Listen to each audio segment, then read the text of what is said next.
Il y eut un homme d'entre les pharisiens nommé Nicodème, un chef des Juifs, qui vint lui auprès de Jésus de nuit et lui dit: Rabbi, nous savons que tu es un docteur venu de Dieu, car personne ne peut faire ces miracles que tu fais si Dieu n'est avec lui. Jésus lui répondit: en vérité, je te le dis, si un homme ne naît de nouveau, il ne peut voir le royaume de Dieu. Nicodème lui dit: comment un homme peut-il naître quand il est vieux? Peut-il rentrer dans le sein de sa mère et naître? Jésus répondit: en vérité, je te le dis, si un homme ne naît d'eau et d'esprit, il ne peut entrer dans le royaume de Dieu.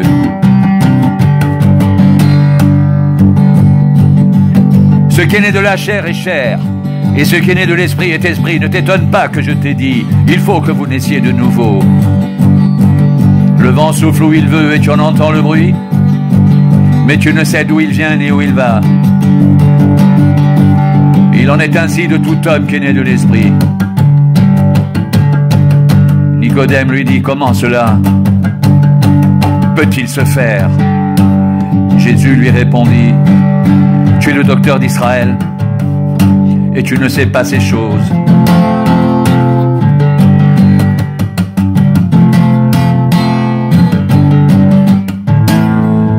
En vérité, je te le dis, nous disons ce que nous savons et nous rendons témoignage de ce que nous avons vu, et vous ne recevez pas notre témoignage. Si vous ne croyez pas quand je vous ai parlé de choses terrestres, comment croirez-vous quand je vous parlerai des choses célestes?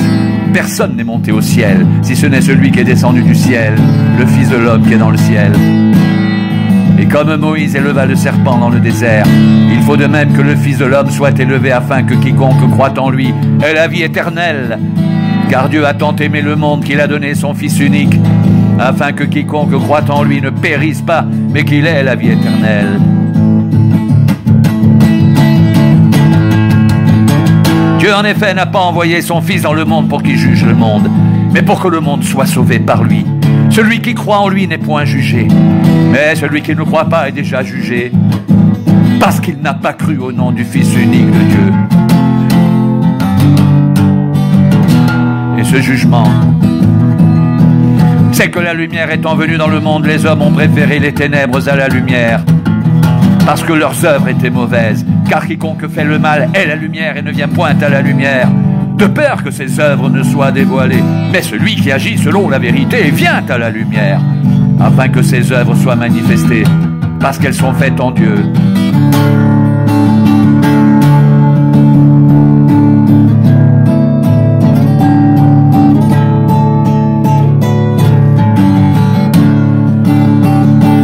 Après cela, Jésus, accompagné de ses disciples, se rendit dans la terre de Judée. Et là, il demeurait avec eux et il baptisait. Jean aussi baptisait à Hénon, près de Salim, parce qu'il y avait là beaucoup d'eau. Et on y venait pour être baptisé, car Jean n'avait pas encore été mis en prison. Or, il s'éleva de la part des disciples de Jean une dispute avec un juif touchant la purification.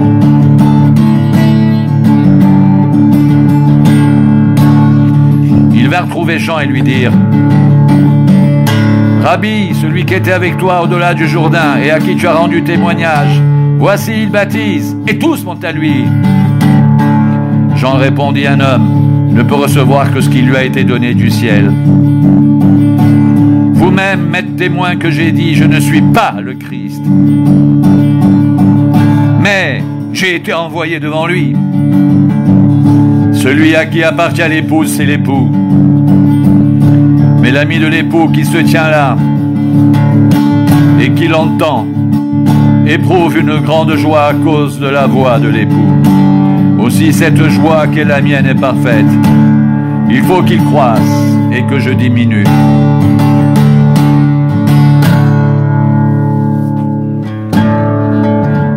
Celui qui vient d'en haut est au-dessus de tous. Celui qui est de la terre est de la terre. Et il parle comme étant de la terre. Celui qui vient du ciel est au-dessus de tous.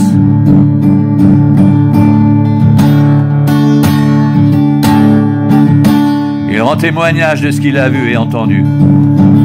Et personne ne reçoit son témoignage. Celui qui a reçu son témoignage a certifié que Dieu est vrai. Car celui que Dieu a envoyé dit les paroles de Dieu, parce que Dieu ne lui donne pas l'esprit avec mesure.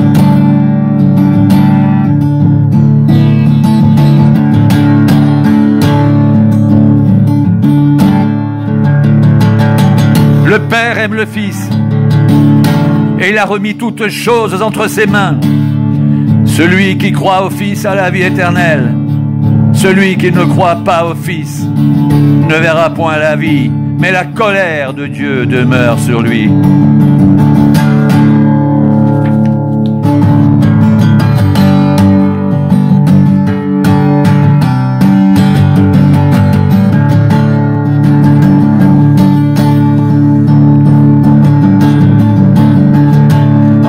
En vérité, je te le dis, si un homme ne naît de nouveau, il ne peut voir le royaume de Dieu. En vérité, je te le dis, si un homme ne naît d'eau et d'esprit, il ne peut entrer dans le royaume de Dieu. Ce qui est né de la chair est chair, et ce qui est né de l'esprit est esprit. Ne t'étonne pas que je t'ai dit, il faut que vous naissiez de nouveau. Le vent souffle où il veut, et tu en entends le bruit, mais tu ne sais d'où il vient, ni où il va. Il en est ainsi de tout homme qui est né de l'esprit.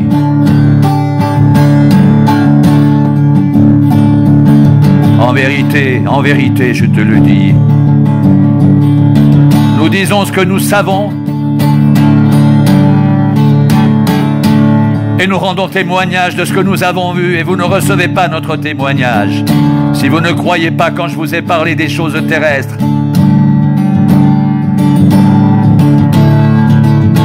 comment croirez-vous quand je vous parlerai des choses célestes? Personne n'est monté au ciel si ce n'est celui qui est descendu du ciel, le Fils de l'homme qui est dans le ciel. Et comme Moïse éleva le serpent dans le désert, il faut de même que le Fils de l'homme soit élevé, afin que quiconque croit en lui ait la vie éternelle. Car Dieu a tant aimé le monde qu'il a donné son Fils unique, afin que quiconque croit en lui ne périsse point, mais qu'il ait la vie éternelle.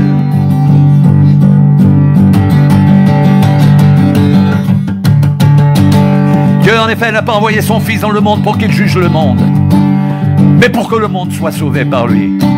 Celui qui croit en lui n'est point jugé, mais celui qui ne croit pas est déjà jugé, parce qu'il n'a pas cru au nom du Fils unique de Dieu. Et ce jugement, c'est que la lumière étant venue dans le monde, les hommes ont préféré les ténèbres à la lumière, parce que leurs œuvres étaient mauvaises. Car quiconque fait le mal est la lumière et ne vient point à la lumière, de peur que ses œuvres ne soient dévoilées. Mais celui qui agit selon la vérité vient à la lumière, afin que ses œuvres soient manifestées, parce qu'elles sont faites en Dieu.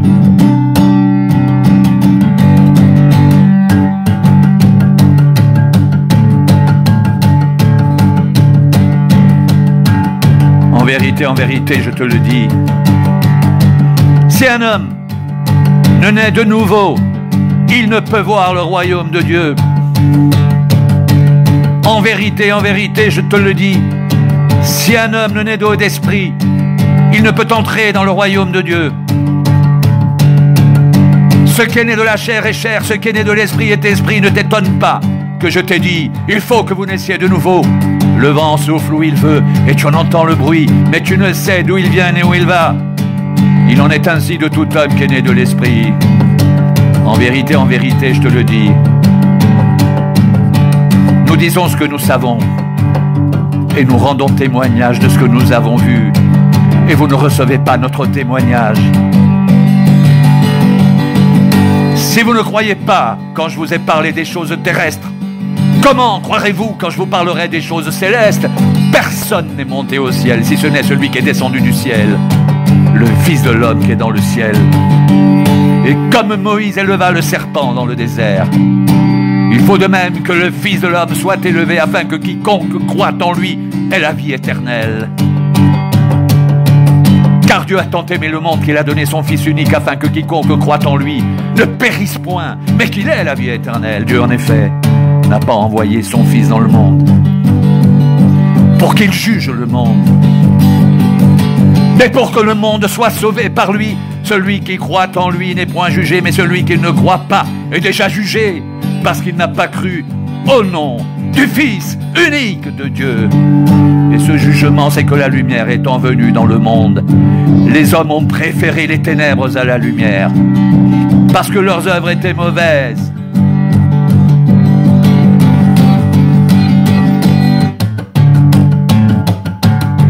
Car quiconque fait le mal est la lumière et ne vient point à la lumière de peur que ses œuvres ne soient dévoilées. Mais celui qui agit selon la vérité vient à la lumière, afin que ses œuvres soient manifestées, parce qu'elles sont faites en Dieu.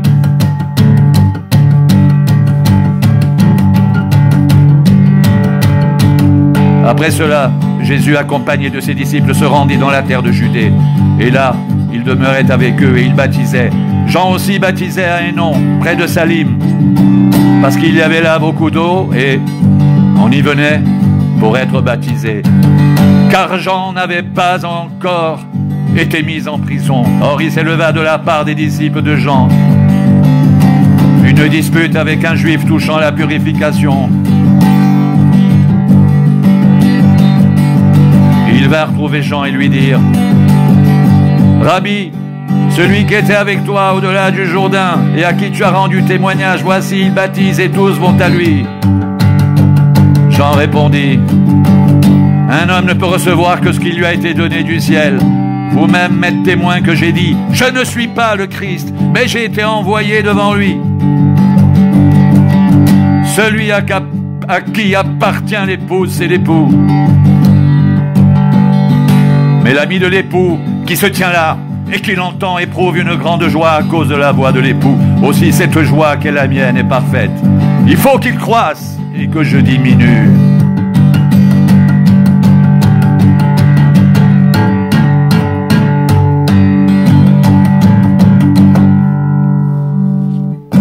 Celui qui vient d'en haut est au-dessus de tous. Celui qui est de la terre est de la terre, et il parle comme étant de la terre. Celui qui vient du ciel est au-dessus de tous. Il rend témoignage de ce qu'il a vu et entendu, et personne ne reçoit son témoignage. Celui qui a reçu son témoignage a certifié que Dieu est vrai, car celui que Dieu a envoyé dit les paroles de Dieu, parce que Dieu ne lui donne pas l'esprit avec mesure. Le Père aime le Fils et il a remis toutes choses entre ses mains. Celui qui croit au Fils a la vie éternelle. Celui qui ne croit pas au Fils ne verra point la vie, mais la colère de Dieu demeure sur lui.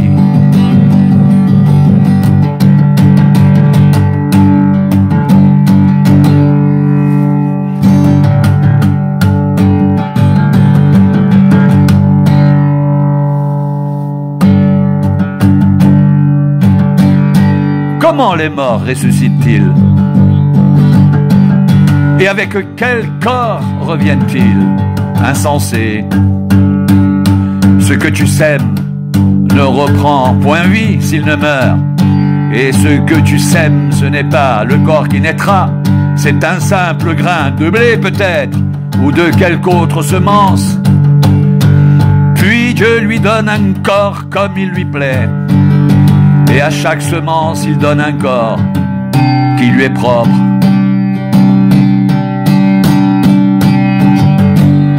Toute chair n'est pas la même chair, mais autre est la chair des hommes. autre celle des quadrupèdes, autre celle des oiseaux, autre celle des poissons. Il y a aussi des corps célestes et des corps terrestres.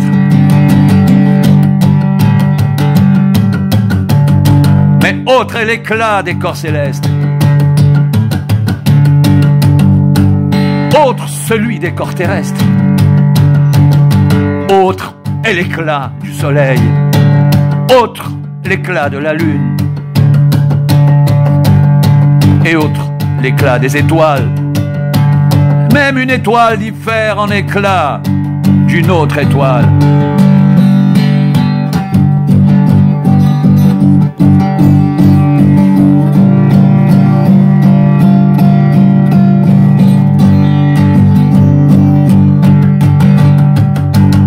Ainsi en est-il de la résurrection des morts. Le corps est semé corruptible. Il ressuscite incorruptible. Il est semé méprisable.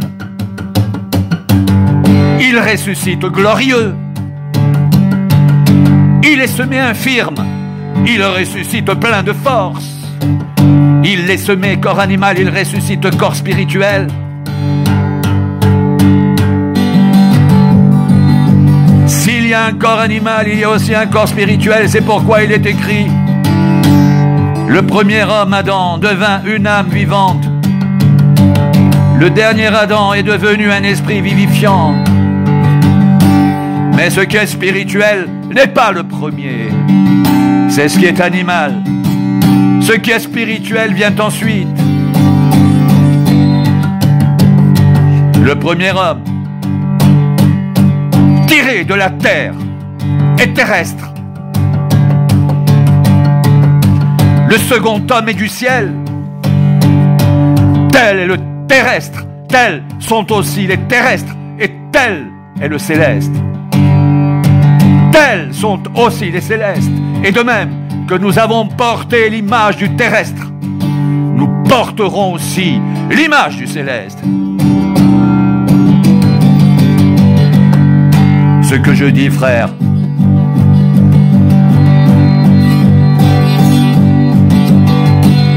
c'est que la chair et le sang ne peuvent hériter le royaume de Dieu, et que la corruption n'hérite pas l'incorruptibilité. Voici.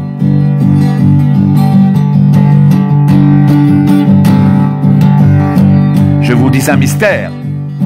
Nous ne mourrons pas tous, mais tous nous serons changés en un instant, en un clin d'œil.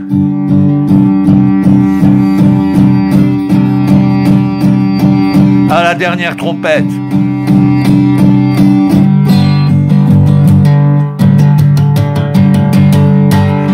la trompette sonnera et les morts ressusciteront incorruptibles.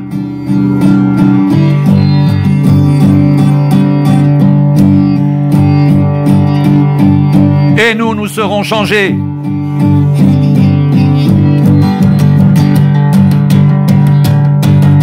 Car il faut que ce corps corruptible revête l'incorruptibilité et que ce corps mortel revête l'immortalité.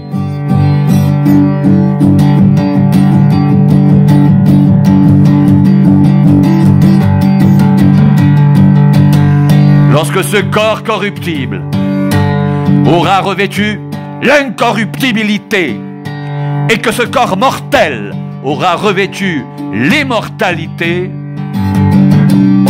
alors s'accomplira la parole qui est écrite.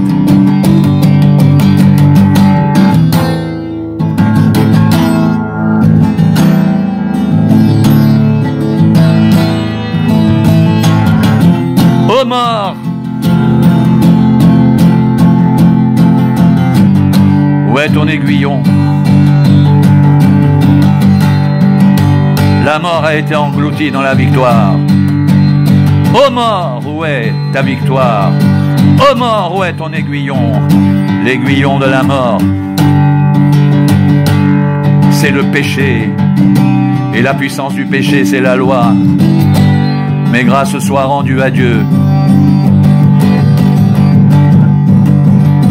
qui donne la victoire par notre Seigneur Jésus-Christ.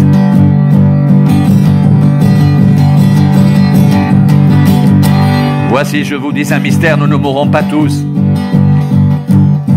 mais tous nous serons changés en un instant, en un clin d'œil, à la dernière trompette. La trompette sonnera et les morts ressusciteront incorruptibles. Et nous serons changés, car il faut que ce corps corruptible revête l'incorruptibilité et que ce corps mortel revête l'immortalité. Lorsque ce corps corruptible aura revêtu l'incorruptibilité et que ce corps mortel aura revêtu l'immortalité, alors s'accomplira la parole qui est écrite.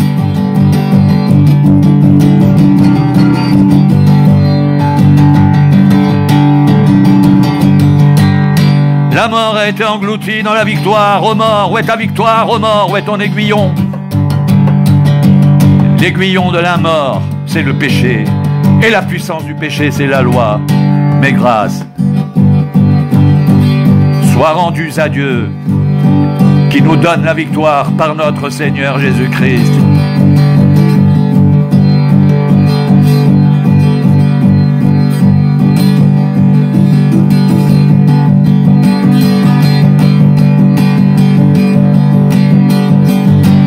Il faut que ce corps corruptible revête l'incorruptibilité et que ce corps mortel revête l'immortalité.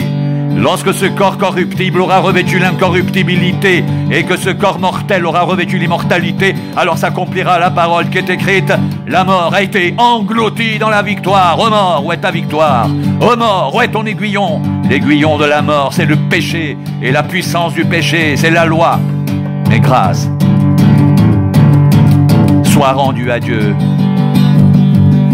qui nous donne la victoire par notre Seigneur Jésus-Christ. Grâce soit rendue à Dieu, qui nous donne la victoire par notre Seigneur Jésus-Christ.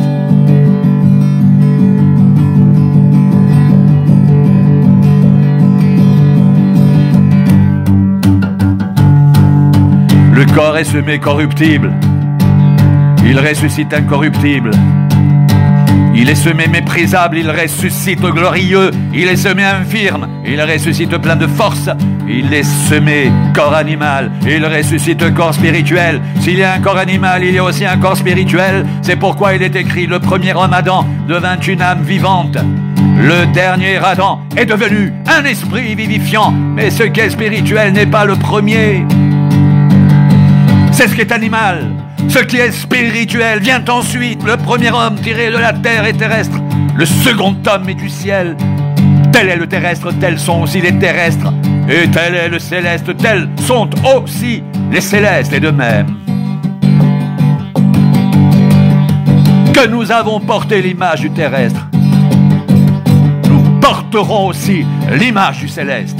Ce que je dis, frère, c'est que la chair et le sang ne peuvent hériter le royaume de Dieu et que la corruption n'hérite pas l'incorruptibilité.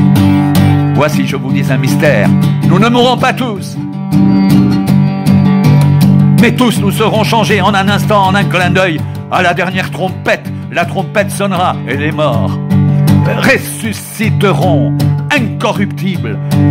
Et nous serons changés, car il faut que ce corps corruptible revête l'incorruptibilité et que ce corps mortel revête l'immortalité. Lorsque ce corps corruptible aura revêtu l'incorruptibilité et que ce corps mortel aura revêtu l'immortalité, alors s'accomplira la parole qui est écrite. La mort a été engloutie dans la victoire. Ô mort, où est ta victoire? Ô mort, où est ton aiguillon? L'aiguillon de la mort, c'est le péché, la puissance du péché, c'est la loi. Mais grâce soit rendue à Dieu, qui nous donne la victoire par notre Seigneur Jésus-Christ. Ainsi, mes frères bien-aimés, soyez fermes, inébranlables, travaillant de mieux en mieux à l'œuvre du Seigneur, sachant que votre travail ne sera pas vain dans le Seigneur.